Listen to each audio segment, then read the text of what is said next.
Jean Jouzel, quand vous entendez ces témoignages au micro de nos reporters, ils ont un peu le sentiment que si on doit mettre plus d'écologie, ce serait un peu un retour en arrière. Qu'est-ce que vous répondez à ça? Non, je crois que c'est faux. Au contraire, l'écologie, c'est regarder devant soi.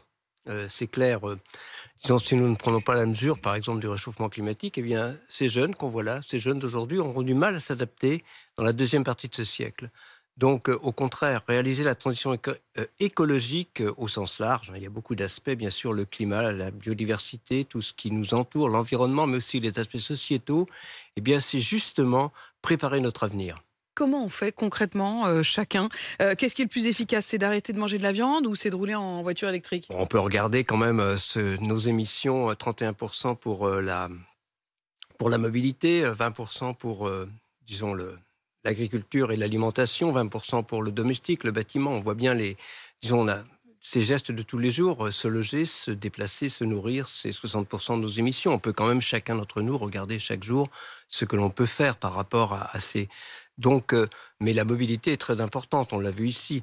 Bien sûr, je préfère le choix de cette De famille cette famille qui qui part en part vélo? en vélo. Oui. Quand Emmanuel Macron dit que l'une de ses premières mesures, ce sera de mettre en place un leasing, un système de leasing pour pouvoir rendre la voiture électrique plus accessible aux uns et aux autres, est-ce que si vous étiez président, c'est la première mesure que vous Oui, je prendriez? crois que c'est une mesure à prendre, en tout cas sur la mobilité. Elle est tout à fait intelligente et je crois qu'elle était d'ailleurs proposée aussi par Anne Hidalgo, par d'autres. Donc oui, il y a des mesures qu'il faut mettre en œuvre. On voit bien, on sait ce qu'il faut faire. C'est ça l'intérêt, je crois. Mais il ne faut pas simplement le promettre, l'envisager, il faut le faire. C'est ça qui est important et je crois quand même que c'est ce qu'Emmanuel Macron n'a pas fait durant son premier mandat. Il a je crois, une vraie connaissance de ses problèmes environnementaux, mais il n'a pas su aller et voilà, il n'a pas su aller de l'avant alors que la Convention citoyenne lui donnait toutes les pistes pour réussir, je dirais.